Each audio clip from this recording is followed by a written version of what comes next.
सवाल आपका बहुत तेजी के साथ वायरल हुआ था, जिसमें आपने कहा था कि पुलिस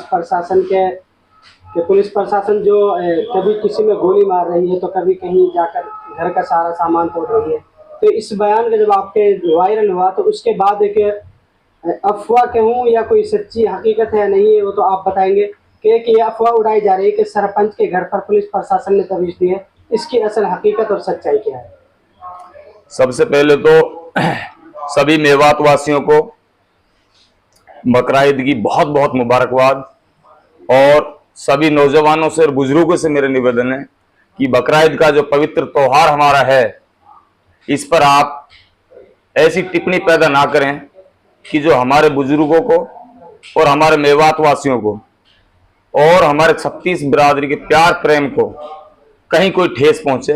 मैं चाहता हूं कि आप लोग बकरा ईद पर कुर्बानियां जो लीगल हैं उन्हीं कुर्बानियों को करें, चाहे वो बकरा हो, चाहे मेंढा हो, चाहे पाडा हो, चाहे वो कुछ और हो। लेकिन जो आजकल गौकसी के नाम पे हमारी कौम को बदनाम किया जा रहा है, ये चीज हम नहीं सुनना चाहते हैं। सबसे पहली बात तो मेरी ये है, और मेरी हाथ जोड़ के अपील है कि इस बात पर प्लीज अमल करना, ताकि हमारे सभी बुजुर्गों का इज्जत और सम्मान बनी रहे। नंबर 2, आपने सवाल किया था कि पुलिस दबाव बना रही है या पुलिस घर गई थी। देखो, मैं नहीं कहना चाहता था इस बात को कि पुलिस ने मेरे घर पर रेड मारी है और मैं उस चीज को दबा गया था, लेकिन कुंडली में गुड़ नहीं फूटता है। जो कुंडली रहती है उसमें गुड़ नहीं फूटता है, क्योंकि बात जो होती है उसके पर लग जाती है और उड़ जाती है, छुप नहीं सकती बात। तो मैं आपको एक छोटा सा शेर कह करके अपनी बात को आगे बढ़ाऊंगा कि तुम मेरे सब्र का अंदाजा भी नहीं लगा सकते, तुम मेरे सब्र का अंदाजा भी नहीं लगा सकते। जो मैंने रब से रो रो के मांगा था उसे मैंने थोड़ी देर में हंसकर खो दिया। तो मेरे नौजवान दोस्तों, बुजुर्गों और भाइयों, मैं ना डरा हूं और ना मैं डरा था और ना मैं डरने वाला हूं, क्योंकि ये लोकतंत्र देश, ये आजाद देश, यहां किसी भी हिटलर की कोई हुकूमत नहीं है। यहां आप हम सब आजादी की जिंदगी जी रहे हैं। जो हमें अच्छा लगेगा वो हम खाएंगे, वो पिएंगे, और जैसा हमें उचित लगेगा वो हम बोलेंगे, और संविधान के साथ बोलेंगे।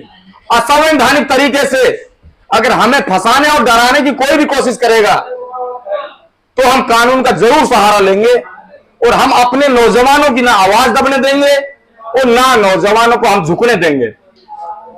नंबर 3, मैं फिर अपील करता हूं कि आप लोग ओलेक्स बंद कर दो, ओलेक्स बाजी मत करो। अब बात हद से बाहर निकल गई, प्लीज रोक दो हाथ जोड़ के ओलेक्स बाजी को। क्योंकि पुलिस प्रशासन जब तुम्हारे घरों पे जाता है तो तुम्हारी भी कई बार लेडीज सामने आ जाती हैं और पुलिस पर भी पथराव होता है, और पुलिस को कई बार मजबूरी में गोलियां चलानी पड़ती हैं। कई बार ऑन विस्फोट झगड़ा हो जाता है, वहां पैर में लग गई, वहां कुछ लग गई, और कई बार पुलिस रास्ते में गोली मार देती है। ये चीज हमने जो सुनने में आया है हमारे, तो मैं ये कहता हूं पुलिस प्रशासन के जवान भी हमारे अपने हैं, उनको भी इतना मजबूर मत करो कि वो गोली चलाने पर मजबूर हो। और पुलिस प्रशासन से और माननीय हमारे आईजी साहब से मेरा आग्रह है, मेरा हाथ जोड़ के फिर निवेदन है कि साहब, हमारे जो गांव में जितने भी मुलजिम हैं, चाहे ओलेक्स में हो चाहे वो ब्लैकमेलिंग में हो, उन सबके वारंट जारी किए जाएं, उन सबको गिरफ्तारी के लिए उनके गांव के जिम्मेदार आदमियों को बताई जाए पंचायत वाइज कि इस गांव में इतने मुलजिम हैं, इस गांव में इतने मुलजिम हैं, ताकि उनको सिलेंडर आदेश कराएं और उनके लिए हमारे गांव वाले ग्रामीण पुलिस का साथ दे करके उनको पकड़वाने में मदद करें, ताकि ना हमारे मकान टूट पाए और ना हमारा गांव का माहौल खराब हो पाए। हम चाहते हैं कि मेवात मेवात ही, और मेवात में हमारा माहौल बरकरार संयम रहे और वो अच्छा बना रहे। अपराधी को ही अपराधी समझा जाए, और जो गैर अपराधी है, जिसने अपराध देखा ही नहीं, उसको अपराधी ना समझा जाए। मैं फिर पुनः अपील करता हूं। ये आपके जो पुलिस प्रशासन ने जो आपके घर पर दबाव दिया है, वो किसकी वजह से दिया था? वो इसलिए दिया था कि पुलिस प्रशासन ने जो दबाव दिया था, गांवड़ी का जो लड़का था, उसके बारे में मैंने एक स्टेटमेंट दिया था। उसको गावड़ी गांव में जब हम गए थे बताया गया था कि उसको रास्ते में कहीं 2 बजे के बाद गोली मारी गई थी। उससे पुलिस प्रशासन को एक ठेस पहुंची थी कि अताउल्ला साहब ने ये बात गलत कह दी, सही कह दी, जो भी है, लेकिन असलियत यही है कि उसको घर पे वहां झगड़ा नहीं हुआ था। तो उस चीज को लेकर के पुलिस प्रशासन भी हम पर दबाव बनाना चाहता था और दबाव बना करके हमारी आवाज दबाना चाहता था, लेकिन हम आवाज, पुलिस अच्छा करेगी तो पुलिस की अच्छी सराहना करेंगे, अगर पुलिस का काम गलत रवैया होगा तो हम बिल्कुल आवाज तो उठाएंगे, चाहे हम दफन हो जाए, चाहे मर जाए, जिंदा है तो आवाज उठेगी, चाहे वो ग्रामीणों के खिलाफ हो, चाहे अपराधी को खिलाफ हो, चाहे पुलिस प्रशासन के खिलाफ हो, सही को सही ठहराना पड़ेगा हमें, हम हैं जिंदा जब तक। जब पुलिस प्रशासन घरों में जाता है तो बहुत सारे जो निर्दोष लोग होते हैं, बजाय जो अपराधी जो उसके बगल वाले घर में होते हैं उसके भी तोड़ फोड़ कर जाते हैं। देखो, गलती से अगर कर देती है पुलिस तो गांव के लोगों को बता देना चाहिए, पुलिस ऐसा तो है नहीं पूरे गांव को इन्वॉल्व करती है।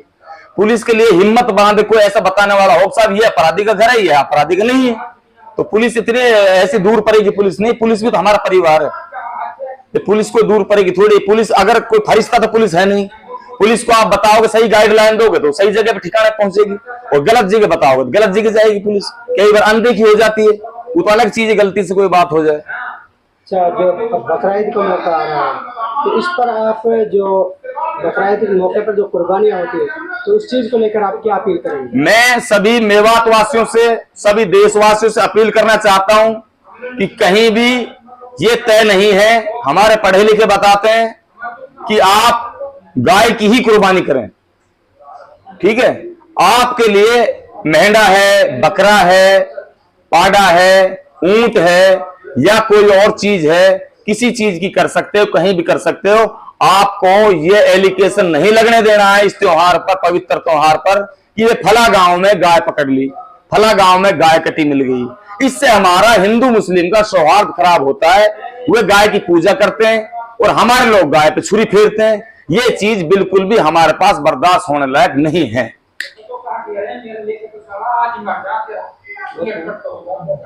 एक शेर और कह देता हूं मैं आपके सामने। किसी ने कहा था कि वसूलों पर आंच आए तो टकराना जरूरी है, वसूलों पर आंच आए तो टकराना जरूरी है, जिंदा हो तो जिंदा नजर आना जरूरी है। अताउल्ला साहब जिंदा है तो जिंदा नजर आ रहा है। मेवात वासियों, जब तक मेरे सांस है इंशाअल्लाह ताला, अल्लाह की रजा से, अल्लाह पाक का खौफ है, दुनिया का किसी का कोई खौफ नहीं मुझे।